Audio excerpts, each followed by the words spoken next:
Of our new series, ForecastNL. I'm Rob Greenwood, Director of the Harris Center at Memorial University, and delighted to have you here.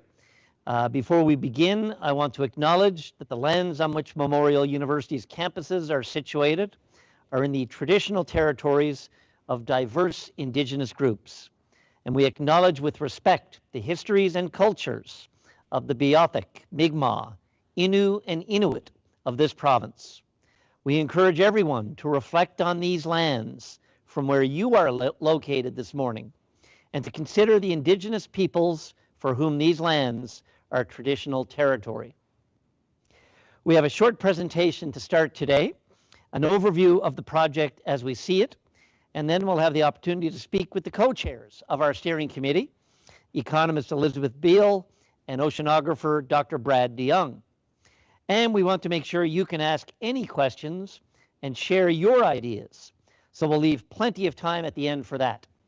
But first, it is my great pleasure to welcome Memorial University's president, Dr. Vianne Timmons. We are so pleased you could be here with us today, Dr. Timmons. Thank you, Rob. I am so pleased to be here myself. Good morning, everyone. I'm thrilled to be able to participate in the first public session of Forecast Newfoundland. I'm really excited about this project, and I don't think it could come at a better time. The whole world is in flux right now with the global pandemic. You know, everywhere we go, climate conversation is a key part of planning for how we recover and how we build. And Newfoundland, we are facing some challenging financial situations. You all know that. You've seen it over and over again discussed. And it would be easy for climate change to take a back seat to that. But I think that would be a mistake and a missed opportunity. Climate change is having broad impacts on our economy and our way of life, and it is essential that we apply a climate lens to all that we do as we go forward. For our part, Memorial is committed to action on climate change. We are working to find innovative solutions within our own operations, and we are also working to help to define the post-carbon economy of Newfoundland and Labrador through research, through our teaching and learning, and through public engagement, such as this session. There's no better place for a discussion than here at Memorial University, led by the wonderful Harris Center. Universities are designed to be places of critical thinking, of dialogue and exploration, and to look at all sides of an issue. The Harris Center is uniquely positioned as a bridge between the university and the community. The Harris Center can bring that conversation to the broader public sphere. The Harris Center also broadens the conversation and access to expertise and experience inside and outside the university. So I'm excited to learn more through today's discussion and in future discussions. We all have a lot to learn from each other on this topic. I'm looking forward to seeing what the conversation will uncover. I want to thank the people who have contributed to this project and will continue to give their time and energy over the next year and a half, 18 months. Professionals from industry, community, and public service have contributed, as well as our own faculty members. Thank you to the members of the Citizen Forum, people from places all over this province who have volunteered your time to share your insights and concerns with us. You know, your commitment to this project is critical, and we are grateful. And of course, thank you to everyone who's tuned in today. I know you share that commitment to these important issues. Now, I know you want to get back to the discussion as much as I do. I'm going to stay with you for a little while. So Rob, I'm going to pass it back to you. Thanks so much, Dr. Timmons. And I share with you, I can tell the passion and excitement in your voice. The Harris Center is really pleased to be part of the fantastic work that is happening at Memorial University related to climate change and its impacts on the economy and society of this province. We are particularly excited to bring this research to you, the citizens of Newfoundland and Labrador. As you may know, the Harris Center has two main goals. One, to assist in the responsible development of the economy and society of Newfoundland and Labrador. And two, to stimulate informed discussion of important provincial issues. That's what we hope to do with ForecastNL. We want to make sure that Newfoundland and Labrador is a vibrant democracy, one full of informed citizens who are actively engaged in a prosperous society. Our staff met last December in 2019 to talk about what really matters to the people of Newfoundland and Labrador and how we could best provide the programming and materials that the people want. We at the Harris Centre have an annual strategic plan consultation in St. John's region and in our Grenfell campus and province-wide, often through the Labrador Institute. Of course, this year, a lot of that was put on hold in terms of travel, but we agreed based on the feedback we got in that process that one of the most pressing issues facing Newfoundland and Labrador right now is climate change and how it impacts economy and society.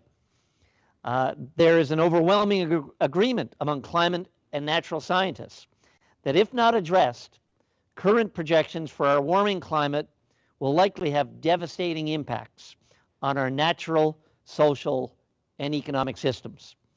The urgency for Newfoundland and Labrador becomes especially apparent as we consider how closely linked our culture and economy.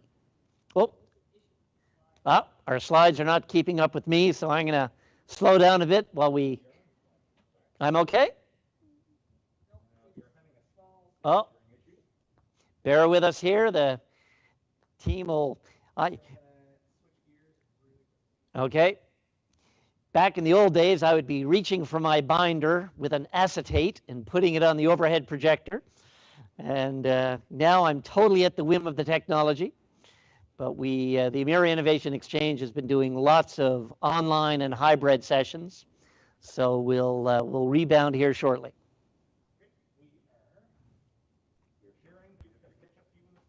So slide 2, I think. All righty. So bear with me. And as mentioned, the overwhelming agreement amongst climate and natural scientists is that if not addressed, current projections for our warming climate will likely have devastating impacts on our natural, social, and economic systems. The urgency for Newfoundland and Labrador becomes especially apparent as we consider how closely linked our culture and economy are with natural environment. Aside from the health and well-being of citizens and communities, the strength and survival of the fishing, farming, forestry, and tourism industries are all reliant on the health of our natural environment. We know that Newfoundland and Labrador is facing many pressures right now, from substantial provincial debt, impacted by declining revenues from oil and gas, and the additional costs of Muskrat Falls, to a declining and aging population, not to mention the elephant in every room, the local and global effects of the recent shutdown of core industries triggered by the COVID-19 pandemic response. These social and economic threats will only be worsened by the deepening climate emergency. So where do we go from here? There's a clear environmental and social obligation to reduce our own provincial carbon footprint as we witness the global push toward renewable energy and lowering carbon emissions. This means there are economic incentives as well to look to innovative solutions. We need to be thoughtful, collaborative, and innovative in our development of these solutions and look at the whole picture: climate, economy, and society. I'm a big fan of this Gantt chart showing the overlapping circles, because each of these, depending on your field, your discipline, your activity, you can focus on one or the other. What this project is all about is how the three connect. And in reality, they do every day in every way. But it's not easy. Talking about the impacts of climate change can be really challenging. It's politically charged, it's complicated, and it's something that many of us would rather ignore. We have to consider competing interests, confusing jargon, politics, and fear. Change is hard, and the uncertainty that accompanies climate change in our future can be overwhelming. It can feel easier to avoid thinking about it at all. But if everyone does that, nothing will change. Next slide. And so we're diving in. We're carving out the next year and a half to ask the question, how can Newfoundland and Labrador manage climate change, mitigation, and adaptation while addressing the fiscal crisis and sustain a prosperous future for the people of the province? Over the next 18 months, We'll be leaning into the difficult conversations, bringing people together, virtually for the most part, to discuss and learn what are the key challenges and opportunities when it comes to how climate, economy, and society intersect in this province. And we're going to brainstorm. What can we do? What should we? Who should do what and how? This is meant to tap the best knowledge and expertise in the university, in community, in government, but talk about what are the solutions. That's ForecastNL. Our project features a steering committee of thoughtful experts from academia, industry, and the community. Some of them have had significant experience in government, but aren't in government now. You will meet our co-chairs in just a minute. These folks have helped us develop, figure out what we're doing, and ensuring the most important topics are being addressed. We also have a knowledge mobilization committee made up of even more fantastic people from industry, government, NGOs, and so on. These individuals are with organizations that help ensure that the information covered in these sessions isn't missing anything, and that it reaches the people that it needs to reach. So we don't want to reinvent the wheel. We want to leverage our partners, work with our partners inside and outside the university, nationally, internationally, and across Newfoundland, Labrador. Finally, we have a citizen forum, which, as Dr. Timmons mentioned, we're really excited about, made up of 45 individuals from every region of the province. These citizens range from ages 15 to well over 65 and are demographically representative, with folks from various occupational and cultural backgrounds. Thank you so much for stepping up, putting your names in for the Citizens Forum, and working with our steering committee. We've come up with the group that will go with us throughout the process, but also we want everybody, whether you are in the Citizens Forum or not, to be part of this process. The general public, the media, will all get to take part in all the programming, the content, and we'll be pulling together, with the help of our steering committee and the Knowledge Mobilization Committee.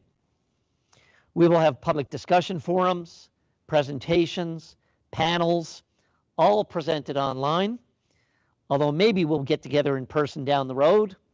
Maybe I'll get to fill in some flip charts. We were having a chat before the session. And we also hope to set up, or we will be setting up, have set up, an online engagement website where we can rewatch sessions you missed, also continue the discussion with the experts, presenters, and participants online.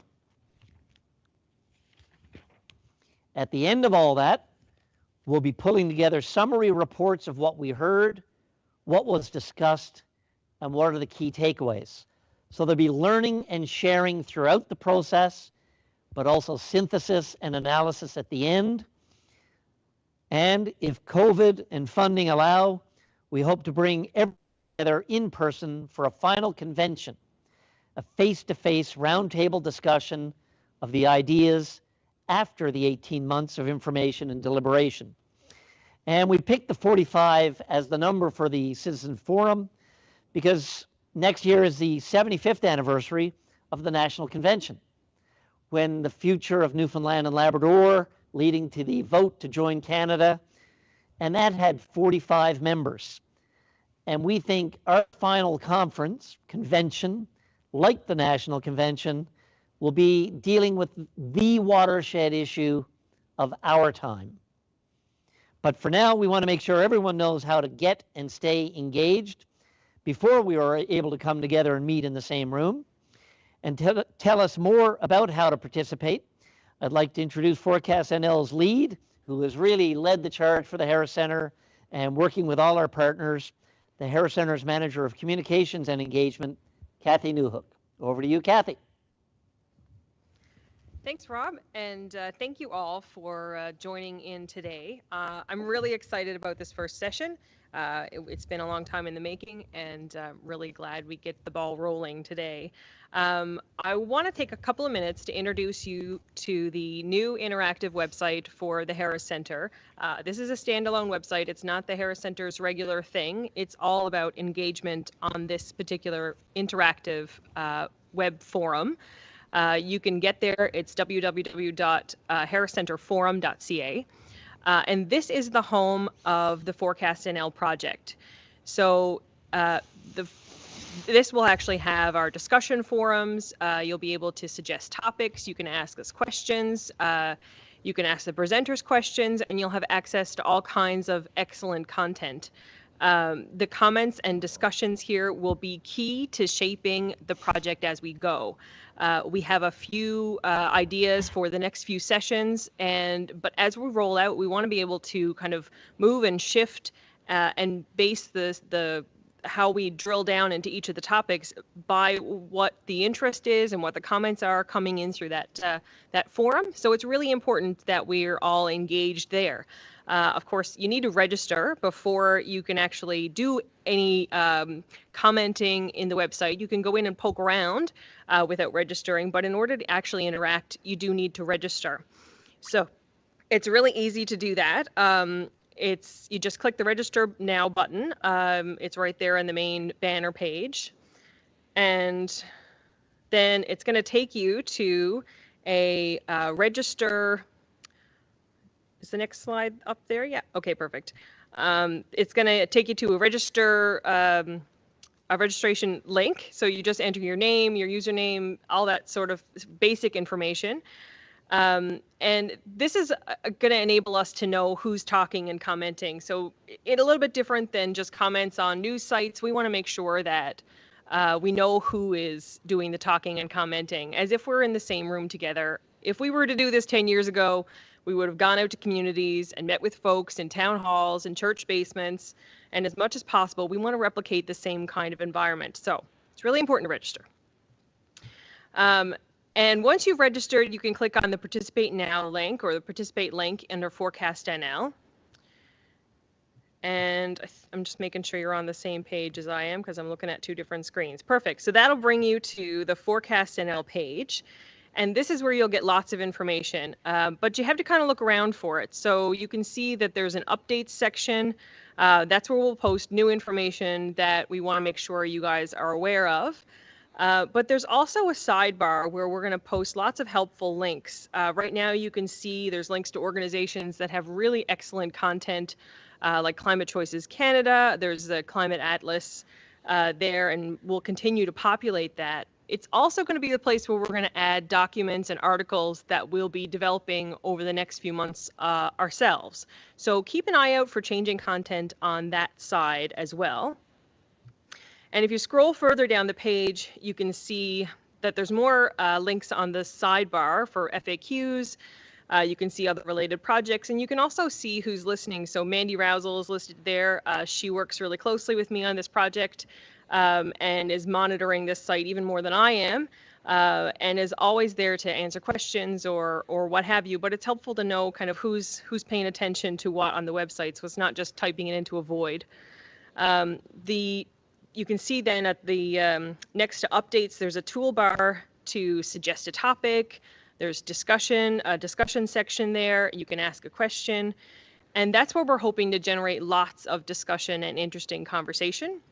Under the discussion, for example, we've been asking folks to just introduce themselves. And again, it kind of trying to replicate that in-person environment. You'd meet each other over the coffee when you come into a session. So just a few things about yourself, not necessarily anything exhaustive, but just so we can get to know each other as we continue the discussion. And then on the next section, you can see suggest a topic. And now this is where we're focused right now.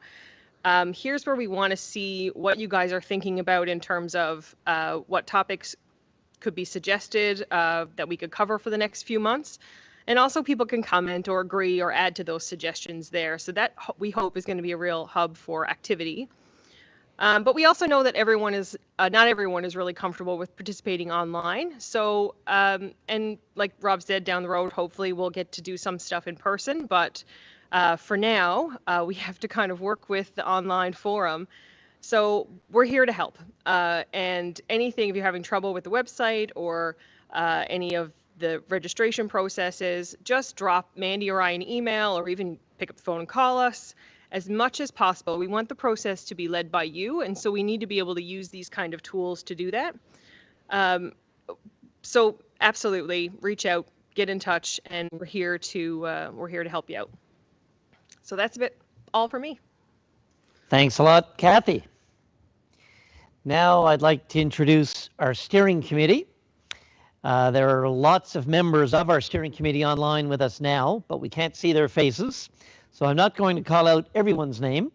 The full list of steering committee members can be found on the Harris Center Forum website, and we'll be seeing lots of them throughout the process over the next 18 months.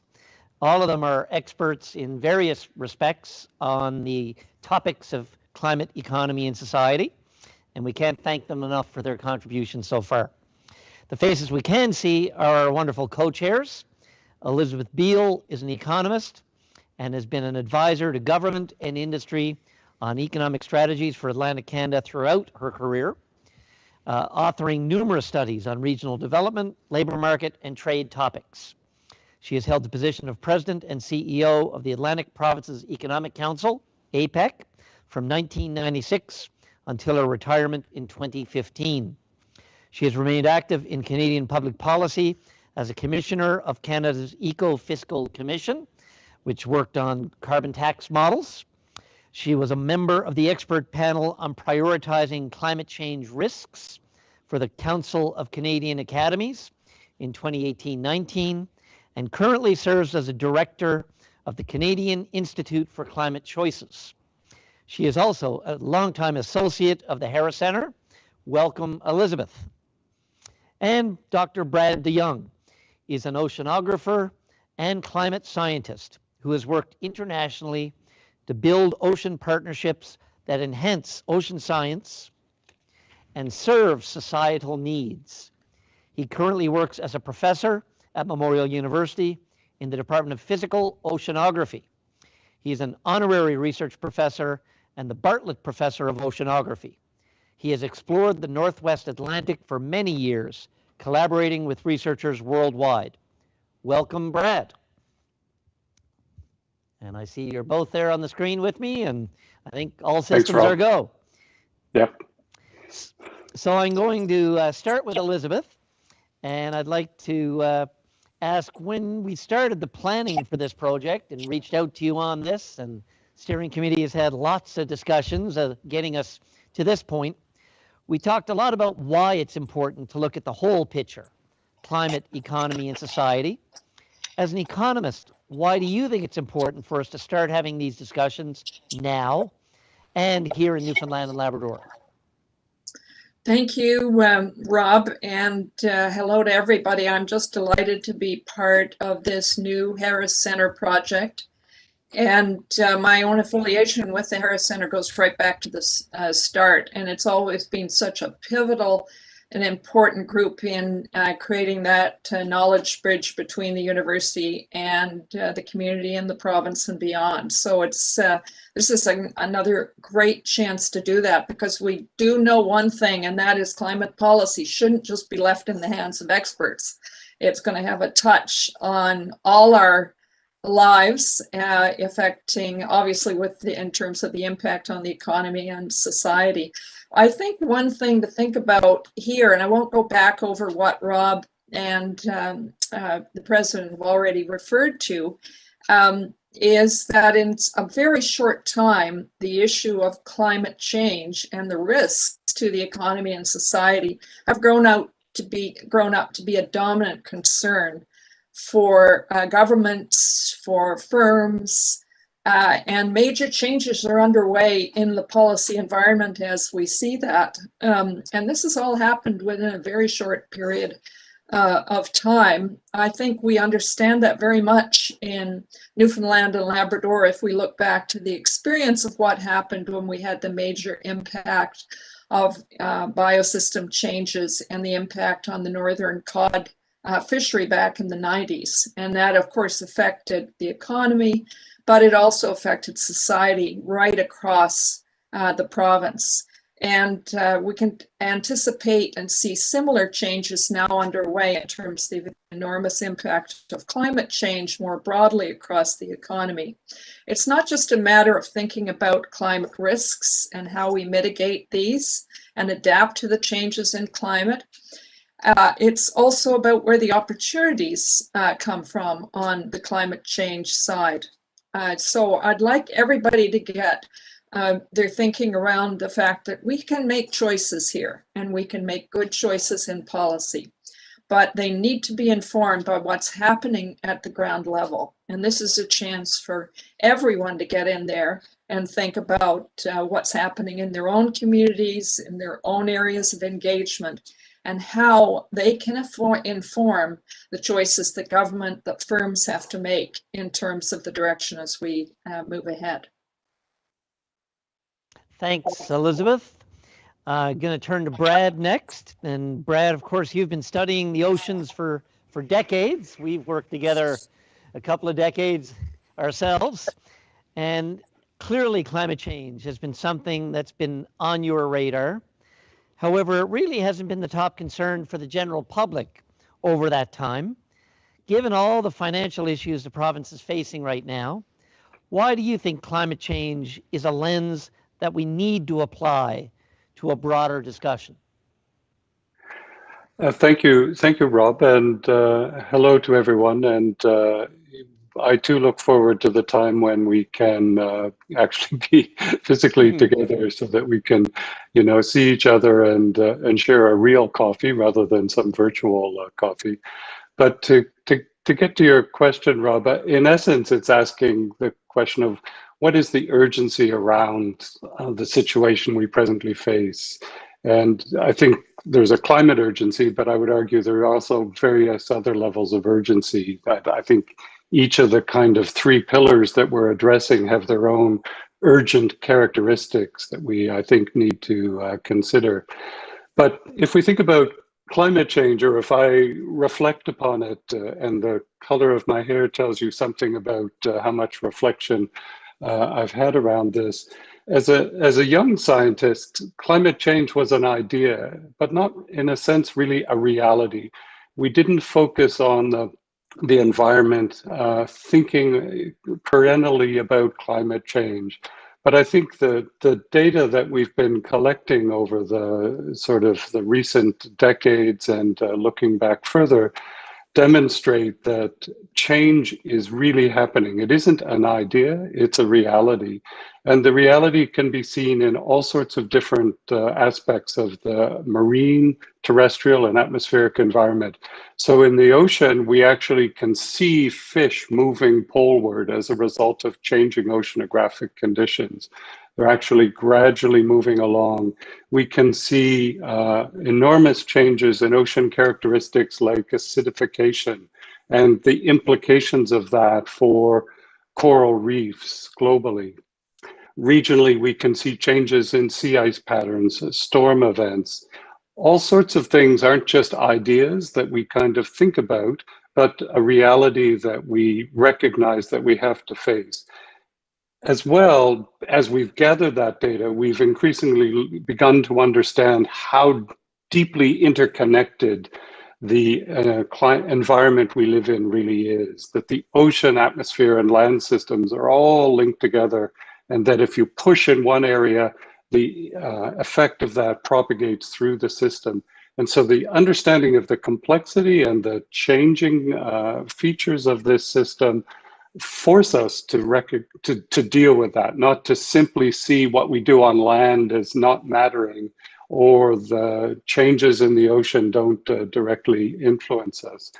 I think the other part to this, to sum up, is that normally in our everyday life, we kind of assume that things don't really change much. We think what we did yesterday is going to work for us tomorrow. And so we think what we learned as a child will apply to us in our adult lives.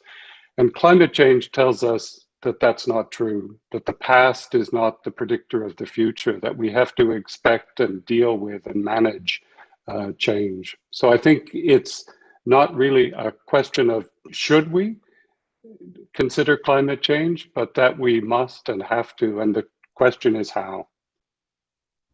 Thanks, Brad. So one last question for both of you before we open it up to all the people involved in the process and viewing online, becoming part of the process. For both of you, as we looked at this process to begin with and as co-chairs of the steering committee, what do you hope this project will achieve? And what do you think we need to do in order to get there? Maybe Elizabeth first. Thanks, Rob. Well, I guess what I'm looking at the list of attendees who are participating at the moment, and that's wonderful. I hope you will all give feedback on the session and how we're setting it out in this first session, because we really need your input very much. But what I think the strength of this initiative is that process of engagement. We have an opportunity, of course, to and will take into account the science and research to inform the sessions and provide information so we can set a good base for discussion. But it's that feedback from the participants that makes that unique. And of course, we all hope that we'll be able to have a chance to meet together and discuss that and debate the options at the end. But I think this is this session has the ability and this project to really make a difference in the province. The province, of course, is in a pivotal position of change at the current time. Our project comes along at a very unique moment, and as an independent initiative, we can offer very sage advice to policymakers, to business, to others on the path for the province looking ahead. Thanks, Elizabeth. Brad, your thoughts? Yeah, I think this is this problem that or situation that we're trying to explore raises a number of the general challenges we have as a society in dealing with really complicated things, and that is we don't have a good forum, a good place to discuss and consider them. And we've laid out something that basically needs to bring all the different sectors of consideration, the societal, the economic, the environmental together. And so the success of the program within the program will be bringing all the various partners together in open discussion and consideration of what the issues are, and then consideration of how we should move forward collectively. I think within the program, that's the success. And what I really would look forward to over the horizon of what we do is to have stimulated such interaction, such discussion, that initiatives are created and engagement is created and activities and organizations persist beyond the life of ForecastNL. Thanks, Brad. And now we're going to shift gears to really the essence of this project. And it really does exemplify what public engagement is all about, because Memorial University, like every university, has tons of expertise, and we want to tap that, mobilize it. But we also know there's loads of expertise in the community, in industry, in government, in NGOs. And so this is about bringing all that together and having the dialogue, debating the alternatives, brainstorming the solutions. So we want you now, we got lots of time, we're ahead of schedule. If you are a Citizens Forum member, or a member of the steering committee, or a member of the Knowledge Mobilization Committee, or you've just found out about this project and you've joined online, we want you to take part as a community member now and throughout the project. Please feel free to virtually raise your hand, and we'll get John to enable your microphone, and you can ask your question yourself. Or if you prefer, you can type your question in the Q&A section, and we're monitoring that, and Kathy will read them to us.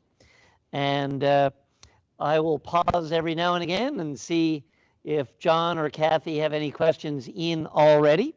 And they don't have to be questions, they can be comments, suggestions for the project going forward. And as always, we want you to introduce yourself, be succinct, be respectful. but it really is in the dialogue where the real learning is. John or Kathy, any questions in already? I do have some prompts here. What do you think about the process we've laid out?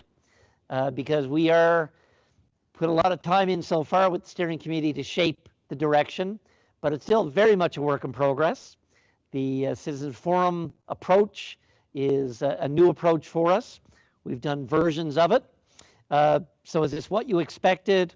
What do you think the value of this process will be? As Kathy mentioned, it's early days. We have a few of the building block sessions designed in the short term, but they're still being shaped.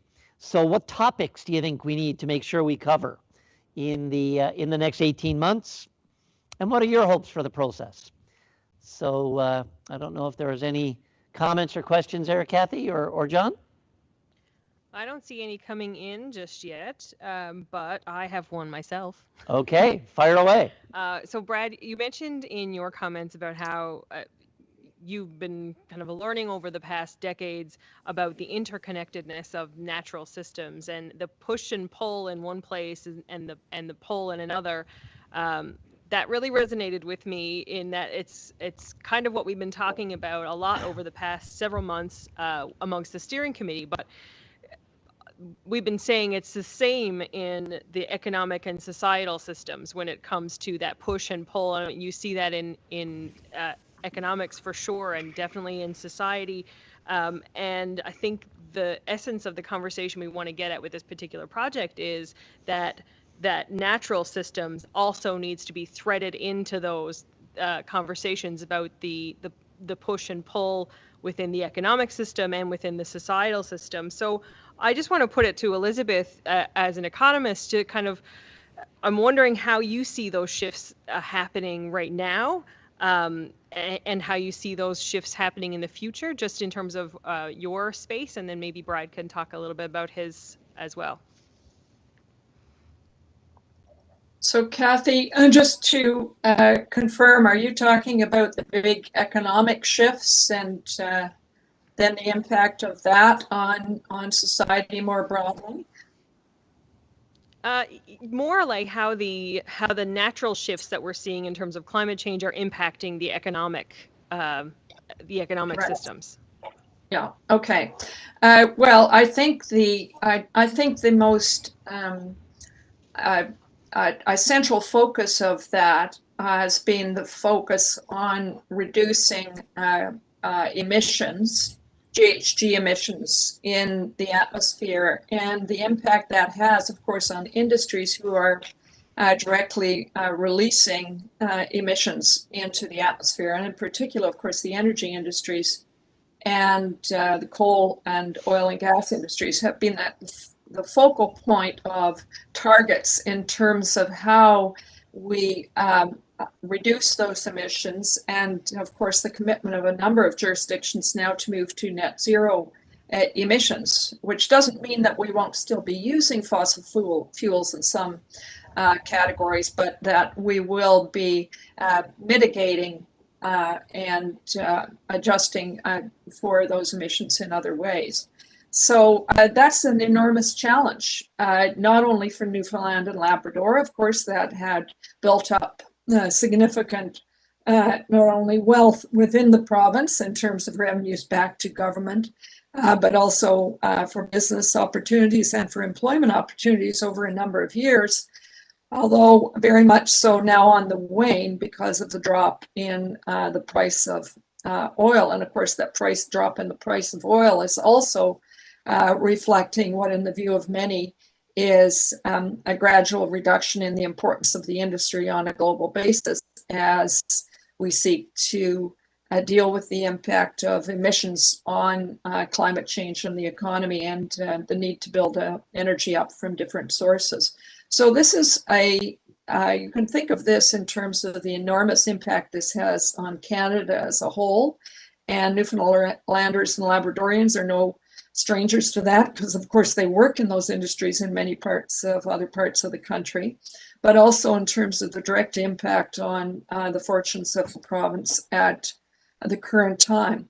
I don't see us moving away from that path. I don't see, even if we had a change in government tomorrow, to a government that might be more friendly at the national level to the energy sector, I still think that the push to meet the challenges of climate change and to move us on a path to net zero will remain a dominant priority for governments now in North America, not just in Canada, but in Europe and elsewhere around the world. And so the focus needs to be very much on anticipating that we will not be going back in the same manner. This is not simply looking for more fortuitous situations for the offshore oil and gas industry and a return to those fortunes in Newfoundland and Labrador, although it may be very true that the province still can reap significant benefits from the industry in the future. But we have to think well beyond this in terms of what the new opportunities are for the province as that industry gradually wanes. Thanks, Elizabeth. And Brad, you have another question in, but Brad, did you want to weigh in on this question as well? Well, I guess I would just, following on kind of Kathy's lead to this, say that, you know, what we learned at the end of the 20th century was not just about climate change and man's role in climate change, but the impact of the 6 billion people on the planet in all sorts of different ways, and the fact that they interconnect. And so, you know, the ocean has historically been viewed for millennia as this vast, deep resource that is endless, and there's no way humans could ever, you know, significantly impact it. And I think, you know, in Newfoundland in particular and Labrador, we've learned that's not true. And the impacts of that are, you know, still being felt. I think the other thing I would point to is just the, in a sense, even though it's so enormous, the sensitivity of this environment. And I will give you just one example, that production of plant material in the oceans, in many regions of the oceans, depend on the large-scale transport of dust from deserts around the planet. And this sensitivity to the, you know, kind of almost invisible dust clouds that are blown across deserts is one of the aspects of climate change, because deserts are tied to rainfall and precipitations. And so this enormous system that we think of as so stable and endless and untouchable has these funny little points in them that are really quite sensitive. And if we nudge them, and underlying climate change, the real thing I would caution us all to be aware of is how sensitive and uncertain this system really is, even though we tend to see it as robust and persistent. And, you know, how could we ever, with this little invisible gas, change the whole planet? Thanks, Brad and Elizabeth. And I think we do have someone lined up. If they're introducing themselves, please do, and be succinct, but love your questions or comments. So Sean Dalter had his hand up, so I think we can go to his question first, and there's a few that came in the Q&A and the chat. I'll get lined up. Great. Hello. Can everyone hear me? Yes, we can hear you. Okay, great. Thanks. It's wonderful to hear this initiative coming through. I do have a question with regards to a few of the commitments, I guess, the government in Newfoundland and Labrador has with the federal government. I think as of last year, the year before last, you have NRCan's commitment under the Build Adaptive Capacity in our economic sectors. I know you have Paris Accord commitments on 2030, and you also have net zero commitments for 2050. Is the issue of institutional barriers to actually implementing adaptation actions being addressed? And there's a fair amount of research presently ongoing nationally and internationally about the adaptation deficit, and it's actually even been called the stubborn gap. And that's where the lack of resources, being financial, but sufficient staffing and time for civil servants and industry professionals, lack of resources with regards to information on climate change at relevant scales for management to look at adaptive frameworks. Also the lack of leadership, and that's looking, you know, not just at political will, but that's leadership within our public sector and that trickling down to the frontline workers that actually have to implement adaptation measures. So I'm just wondering, is this the forum which will be perhaps looking at that a little bit closer, or will you be staying at the 30,000 height level or foot level, just looking down strategically? Thank you. Well, thank you for that, and I can weigh in first maybe on behalf of Harris Center, but then I'd love to see if Elizabeth or Brad want to weigh in. This is ground zero for this project, so we're delighted for you to raise that topic, and I think adaptation and public policy and the role of government and community and industry and what type of incentives can assist with adaptation is really key. With this being a Harris Center initiative, of course, public policy is really key to the whole initiative for us. And so we need to have the high-level understanding of climate change context. And we're going to be having a few introductory sessions on climate change, economy, and society. But the full suite of Harris Center programming, from our Synergy sessions, our Memorial Presents, the Galbraith, Yaffle Connects, all at different levels of specificity. So over the next year and a half, there's going to be a whole bunch of opportunities to weigh in on very specific topics like this, as well as use the on-site forum for resources and dialogue. So I think getting that on the table now is great. I don't know, Elizabeth, did you want to comment on that particular suggestion?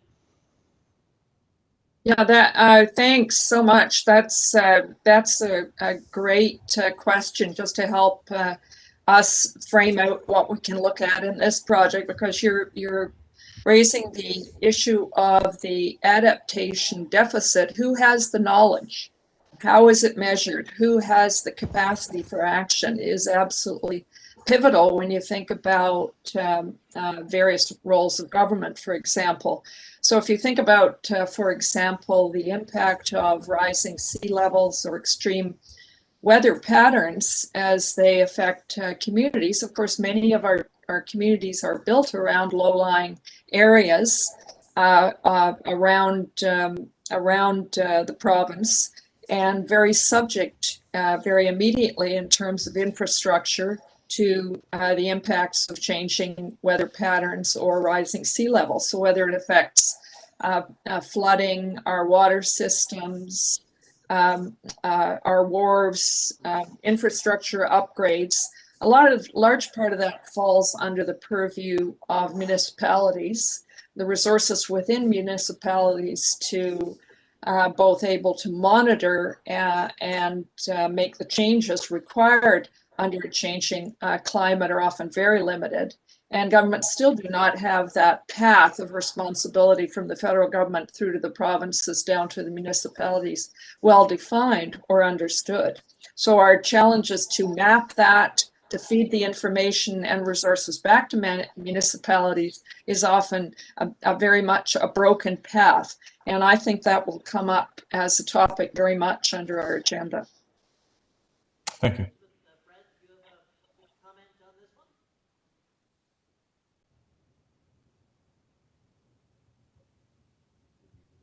Oh, Brad, are you muted maybe? Or I'm muted? Oh, Brad, did you have a I had quick been muted, comment? I wasn't. Well, I would just quickly say that you need to kind of, if you're going to land an airplane, you start at 40,000 feet. So yes, I think need to have that perspective, but then we also do want to land the airplane. So I think that requires us at some point in this discussion to kind of identify some maybe key challenges and to think through, as Elizabeth began to for sea level rise, what are they really, and what are the responses that are appropriate? Looking forward into the fishery of the future, if species change and as distributions change, how are we going to manage it? What are we going to be fishing for? I think some of those things would be, drilling down into the details, because ultimately the details matter.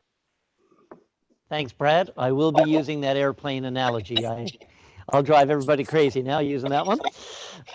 We do have, I think, a few questions lined up. So what I think we'll do is have people ask their question or make their comment, and I'll come to Brad and Elizabeth at the end if there are questions to address quite succinctly. So you need to pay attention. Who's up next? We can go over to, we don't have anyone giving us the hook at the end. So Okay. we'll go 5 minutes over it. I think that's fine. Great. So we have a question from Stanley Oliver from Labrador. He says, hi from Labrador. From an Indigenous perspective, how will the steering committee and drafters of the final report engage and incorporate Indigenous knowledge systems? As Indigenous people, we see firsthand every day how climate change is affecting our day-to-day lives. I just want to say I love this question because I've been thinking a lot about that. So I'm excited for the answer.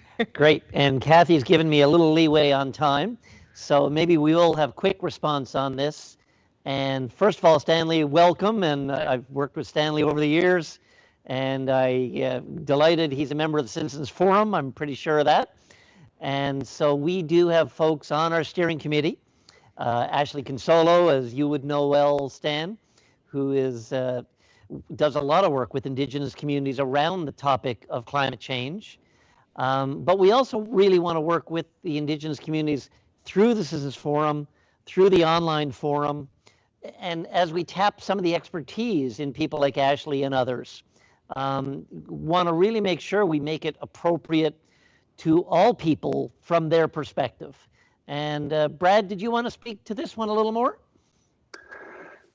Well, I would just echo your, happiness that Stanley's here and engaged, and I think we want to kind of engage with Indigenous people around the province.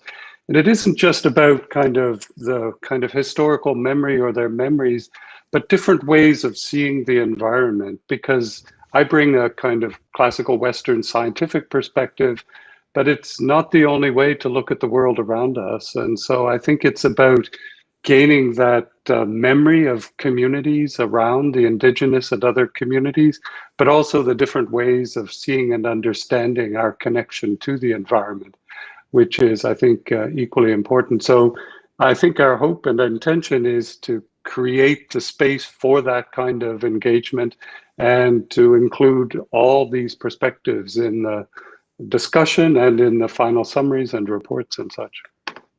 Right on. Thanks, Brad. And also, we have an Indigenous member of the steering committee whose name escapes me. Kathy will be able to add that one in. But Elizabeth, did you want to comment on this question? Well, I just say thank you for the question, because I'm very much looking forward to an active participation with those of Indigenous background in the project. I think we are well past the stage where we would go off and do this project in our own little corner and then come back and report to the large group. It has to be done with active participation, and I have a lot to learn from those in the Indigenous community, as I'm finding out in terms of my understanding of environmental issues and challenges. So I very much welcome you putting this right at the top of the challenge note on the chat box. And it's a good reminder of the importance of this in terms of Indigenous engagement. The other couple of points I'd make, and again, this is very much a work in progress, with the 45 members of the Citizens Forum, with working with our steering committee and shaping that, we have 40 representatives earmarked from each of the 40 electoral districts. But we also have 5 seats reserved for someone who is of each of the Indigenous organizations or communities in the province. They're not organization reps specifically, but we want to make sure we have someone. And I think, in fact, there's a couple of gaps still. So if anyone is interested, please reach out to be a member of Citizens Forum. And then the other point I'd make is that on our Knowledge Mobilization Committee, we do have the Indigenous governments and Indigenous organizations represented, along with a whole raft of other representatives. But if anybody isn't currently engaged in some way, get in touch, because we have several vehicles to achieve that. So thanks, Stan, for that great question and suggestion. And do we have another question or comment? We do, from Brandon Cooney. And he asks, what opportunities do you see Newfoundland and Labrador as uniquely positioned to take advantage of moving into the future when compared to other provinces? And I could make it up as I go along, but I'm going to use this project to learn a lot more. I don't know if, Elizabeth, anything strikes you as a quick response on that question? Well, I don't know that I could put my finger on, and the questioner may be thinking about specific jobs or specific industries that may be attractive, but clearly there's lots of opportunities under the green economy to look at new areas of technology. A number of firms have already come out of the province on this. And of course, the role of the university is absolutely pivotal in terms of the technology side of this. So I see lots of opportunity on that front, but I also think that the province's structure in terms of participation from smaller communities, learning how to run projects, adopt technologies that have a lower environmental footprint.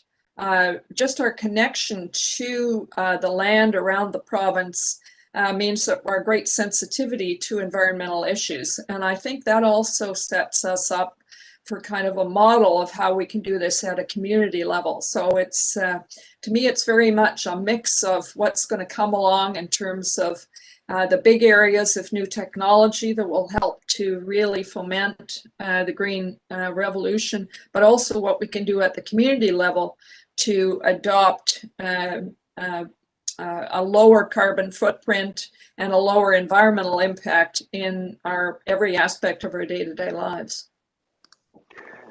Yeah, Rob, I would just kind of echo that last point of Elizabeth a little bit, because I've worked on ships around the world, and when I work on ships in Newfoundland and Labrador, there's an experience and depth of knowledge that I don't see elsewhere.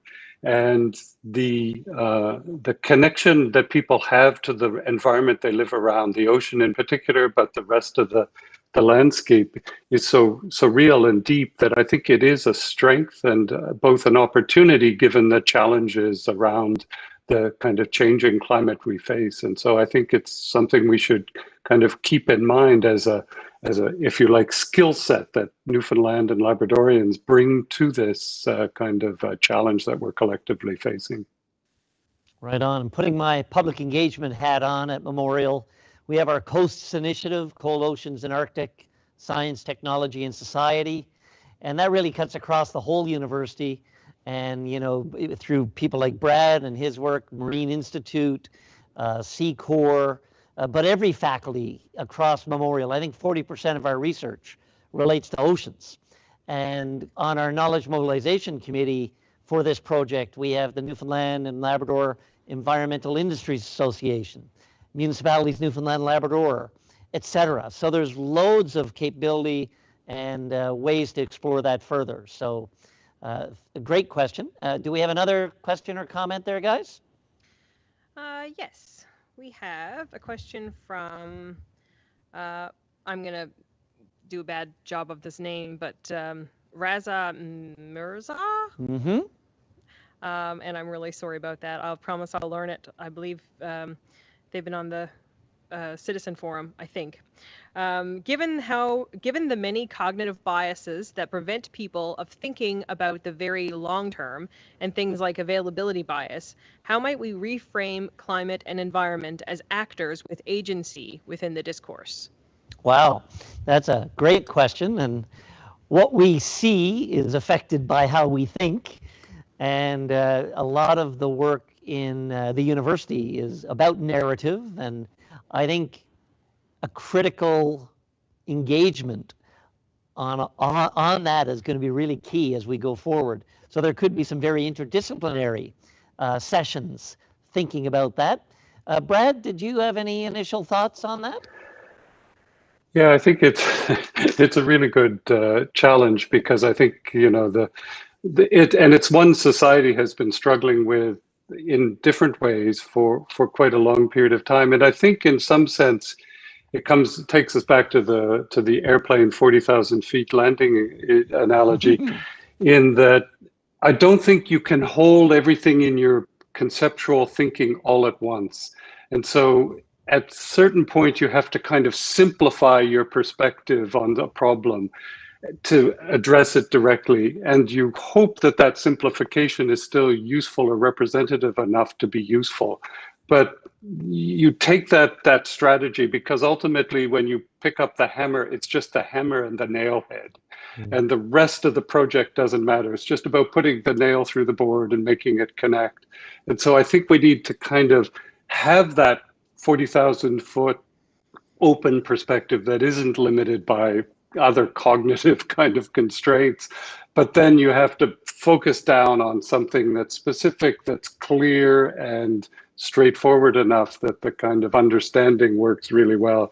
But I think it's a really interesting discussion to have around this, because there's all sorts of considerations that can play out here. And for me, one of the beauties of this project, and it's the essence of public engagement, don't want to steal your thunder, Elizabeth, I'll let you add on this one. But you know, we have expertise from the university. We're going to tap throughout. We're going to tap expertise from universities around the world, plus governments, plus NGOs, plus industry, but also citizens and the Citizens Forum. We all bring our perspectives. And if we can't talk to each other and make these points, we're not going to advance the cause. Elizabeth, did you want to add to any of that?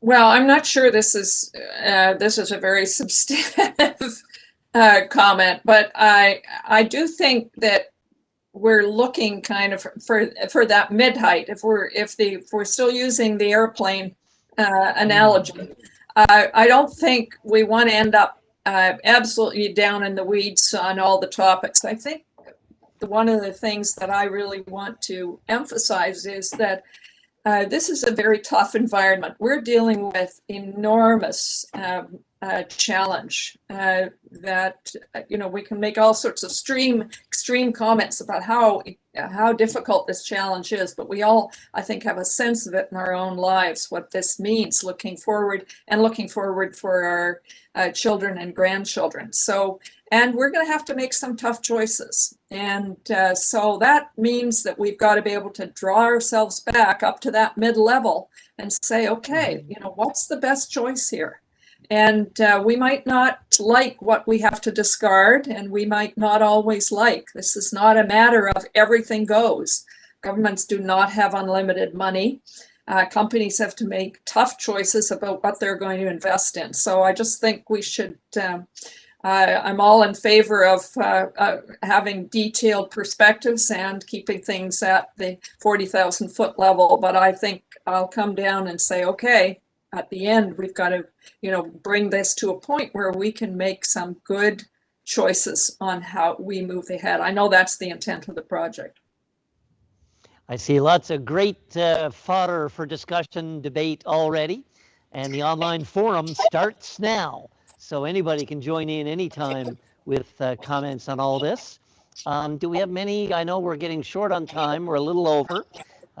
Any last comments, questions from our audience? We have one question left. Ray Cousin is online and has a question for us, and I hope we can have 2 minutes to get to his question, because we do want to wrap it up really quickly. Okay, Ray, so you be succinct, and then we'll have quick response, and then we'll wrap her up.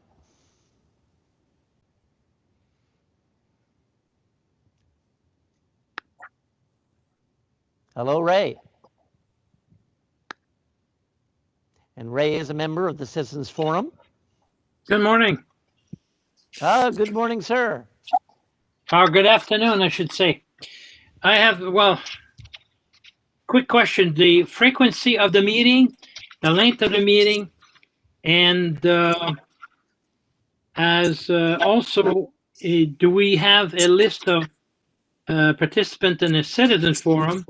And third quick question, if we have to suggest a topic or a speakers to the participant, where do we put that? Right on. So some of those I think I can answer, and Kathy may want to weigh in on some.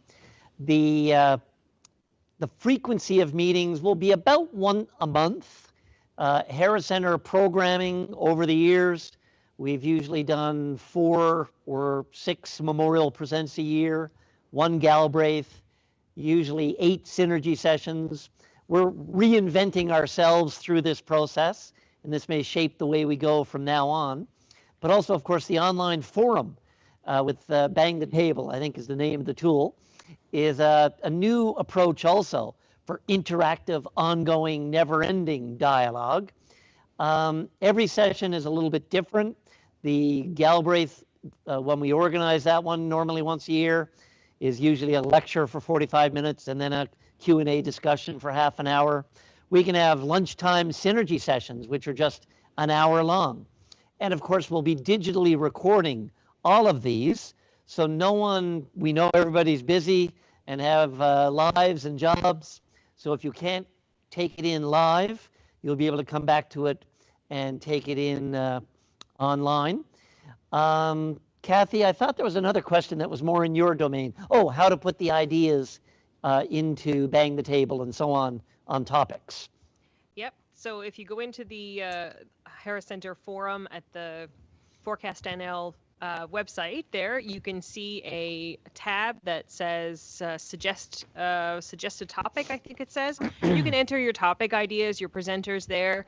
Okay. But also, I mean, you can put them anywhere in there. If you put them in the discussion forum, we'll find it. If you put them in the ideas, the suggested topic section, it kind of comes up a little bit more like an organized list of ideas, like we would put sticky notes on a board if we were in a room together.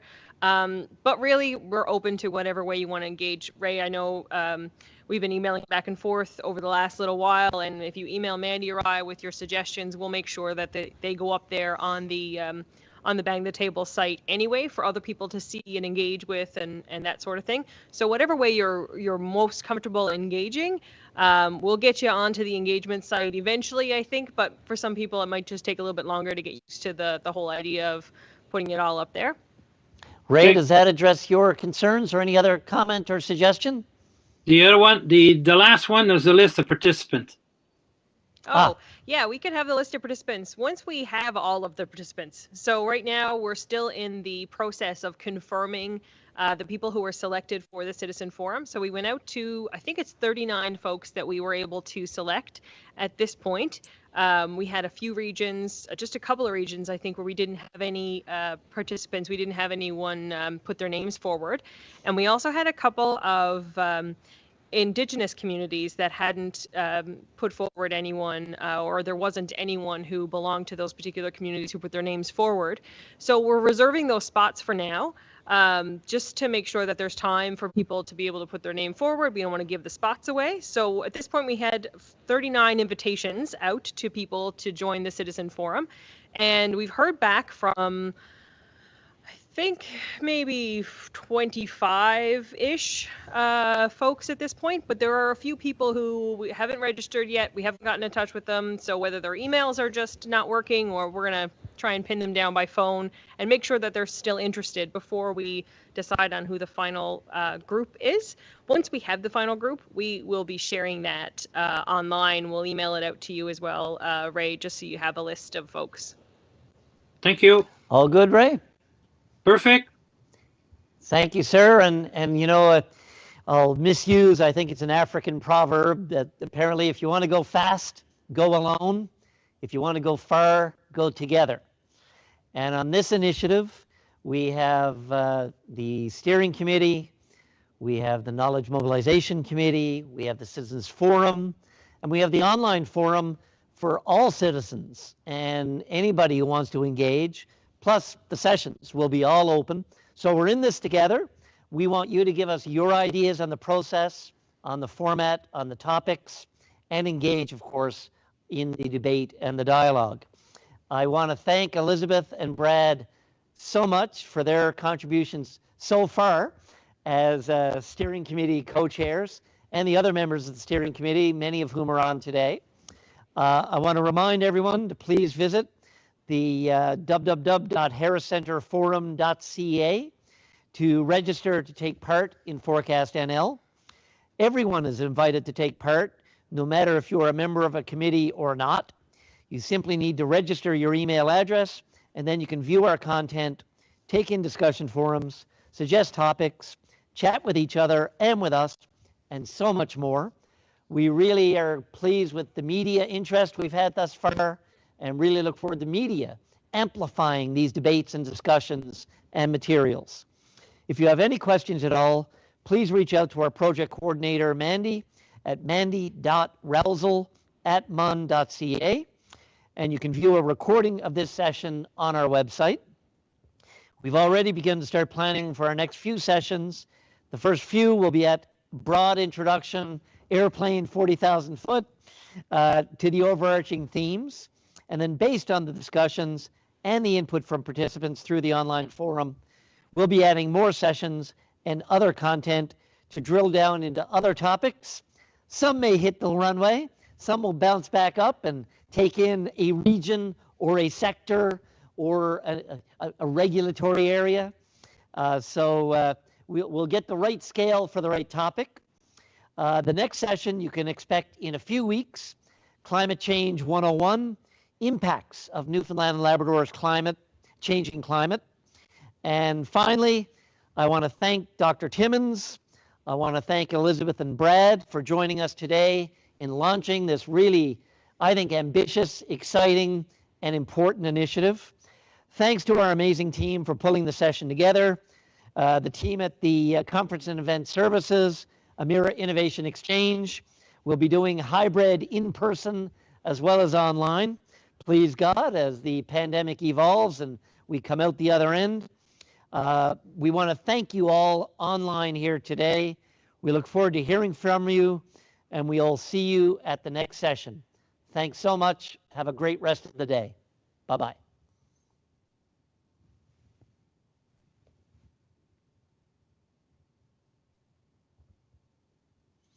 Thanks, Brad and Elizabeth, if you can still hear me. Great job. That was good. Thank you. Yeah. That was good.